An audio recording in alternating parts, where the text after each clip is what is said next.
Après une semaine noire qui s'est soldée par une baisse de plus de 5% à Paris, les marchés européens signent un beau rebond technique porté entre autres par la bonne tenue de Wall Street et des marchés asiatiques. Le CAC 40 clôture donc en hausse de 1,2% à 5140 points, mais attention tout de même à ne pas céder à l'euphorie car la remontée des rendements obligataires rappelle que les inquiétudes à l'origine de la baisse de la semaine dernière n'ont pas disparu en attendant la publication mercredi prochain des chiffres de l'inflation aux États-Unis. Du côté des valeurs, Kering qui publiera demain matin ses résultats annuels est bien orienté. Les analystes espèrent que le numéro 2 français du luxe fera aussi bien que son comparable LVMH. Sur les 27 analyses qui suivent la valeur, 17 sont positifs, 8 recommandent de conserver l'action et 2 seulement sont à alléger. L'objectif de court moyen ressort à 422 €. Dans son sillage, LVMH progresse de 2,96%, porté cette fois par Société Générale qui recommande désormais d'acheter l'action pour viser 281 €. A l'inverse,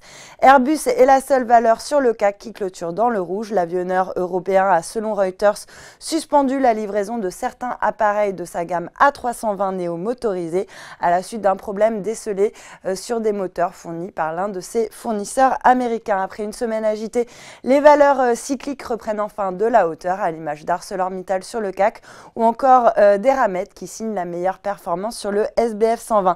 Air France KLM en revanche chute de 3,55%, plombé par Bank of America Merrill Lynch qui dégrade le titre de achat à sous-performance. À la baisse également, l'opérateur de satellite SES Global qui chute de plus de 11%. C'est la plus forte baisse sur le Stoxx 600 après l'annonce inattendue du remplacement de son directeur général et de son directeur financier. Voilà, c'est tout pour ce soir, mais n'oubliez pas, toute l'actu éco et finance est sur Boursorama.